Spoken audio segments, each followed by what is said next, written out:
Halo, assalamualaikum warahmatullahi wabarakatuh. Ini adalah materi terakhir kita, yaitu untuk analisis common size ya. Jadi untuk analisis common size ini adalah teknik analisis yang dilakukan dengan cara membuat perbandingan antara satu elemen laporan keuangan tertentu sebagai komponen dari elemen yang lain pada laporan keuangan yang sama. Jadi dia biasanya digunakan ini termasuk analisis vertikal atau analisis statis ya. Jadi hanya dibutuhkan 1 tahun laporan keuangan saja. Tujuan dari analisis common size ini adalah yang di sini yang sudah disebutkan, sudah saya ringkaskan, yaitu untuk mengetahui komposisi dan proporsi investasi pada setiap jenis aktiva. Kemudian ada mengetahui struktur modal dan pendanaan, kemudian ada distribusi hasil penjualan dan biaya dan laba. Nah, analisis common size ini juga bermanfaat untuk menilai kebijakan operasi investasi pendanaan yang diambil oleh perusahaan di masa yang lalu dan hubungannya dengan pengaruh yang akan untuk di masa yang akan datang. Dan presentasi di sini ada presentasi per komponen setiap elemen laporan keuangan dapat dihitung dengan rumus di sini ya. Elemen aktiva ya, elemen aktiva tersebut per total aktiva, kalau pasifa elemen aktiva per total pasifa, laba rugi elemen laba rugi per penjualan ya. Oke, untuk lebih jelasnya mungkin akan saya jelaskan ke contoh kasusnya. Nah, ini adalah contoh analisis common size yang ada pada neraca laporan posisi keuangan di bagian aktiva. Ya, total aktiva dijadikan sebagai tolak ukurnya. Total aktiva itu 100%. Jadi kalau dilihat di sini, coba dilihat dari 100%, aktiva 4%-nya itu piutang, 4%-nya itu kas, 7,5%-nya itu adalah piutang, 16%-nya adalah persediaan ya. Total aktiva lancarnya 27,50, sedangkan total aktiva tetapnya adalah 72.500 ini ya. Jadi 4 juta per 100 juta, 4%.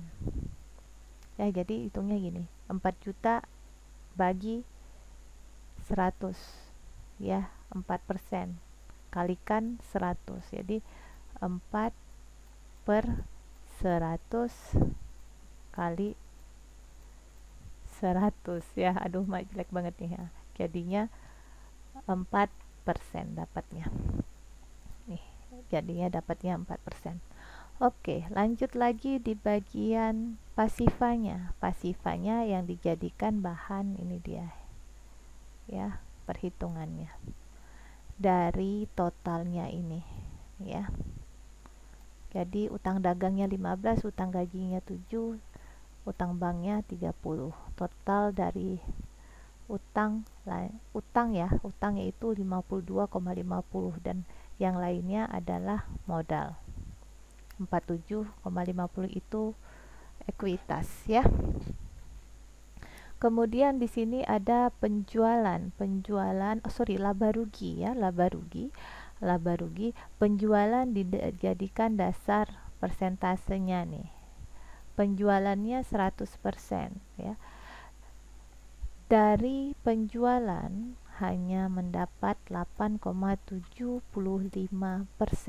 Ya, dapatnya dari mana 8,75%? Ini bagi ini. Ya, kali 100. 8,70%. Ini pajak bagi ini. Ya, dapatnya 3,75%. Ini bagi ini dapat 15%. Ini bagi ini dapat 40%. Oke, kita lanjut ya. Kesimpulannya adalah Komposisi aktiva yang dimiliki oleh perusahaan terdiri dari 27,50% aktiva lancar dan 72,50% aktiva tetap. Sebagai sebuah manufaktur, komposisi ini cukup wajar ya. Kalau untuk perusahaan manufaktur ini cukup wajar. Dan selanjutnya ya, komposisi aktiva lancar sebagian besar itu berupa persediaan. 16% dari total 57% ya, dari total aktiva lancar ya. Hal itu mengindikasikan adanya kemungkinan kesulitan perusahaan dalam melakukan penjualan barang dagang. Artinya apa? Penjualan barang dagangnya itu dilakukan secara kredit ya. Komposisi aktiva tetap bagi sebuah perusahaan manufaktur ini sudah cukup wajar kalau dilihat dari posisi aktivanya ya. Oke, lanjut ke selanjutnya. Nah, di bagian struktur modalnya, struktur modal itu terdiri dari 52,50 ya, atas modal asing atau utang. Kemudian 47,50 itu adalah modal sendiri. Hal itu mengindikasikan bahwa yang mana ini? Pada tahun itu perusahaan sudah mulai berada pada posisi utang melebihi modalnya. Jadi komposisi utangnya udah besar daripada modalnya.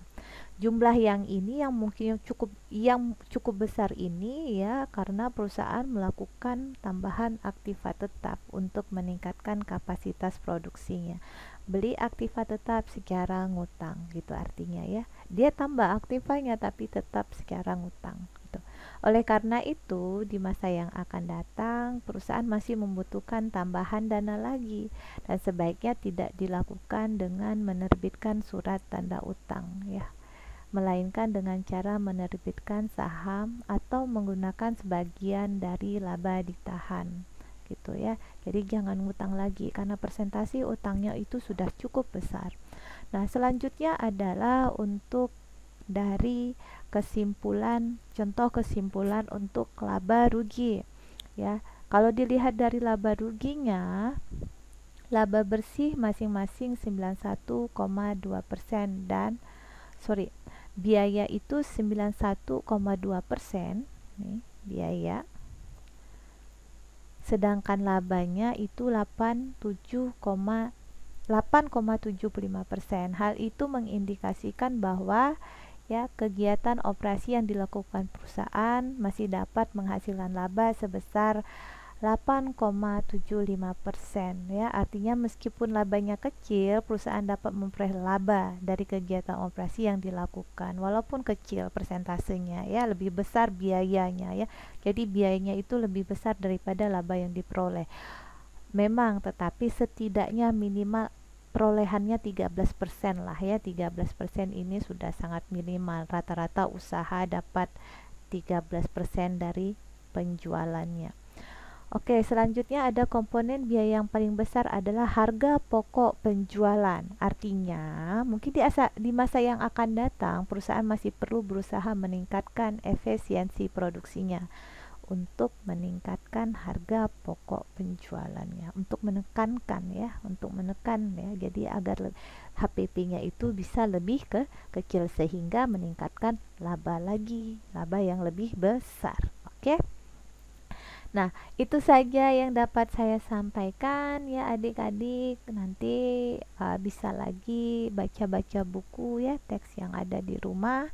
Nah, untuk selanjutnya saya akan berikan tugas mengenai analisis laporan keuangan yang terdiri dari tadi comparative, trend, dan common size. Kalau ada pertanyaan silahkan nanti ditanyakan, kita akan buat grup WA. Assalamualaikum warahmatullahi wabarakatuh.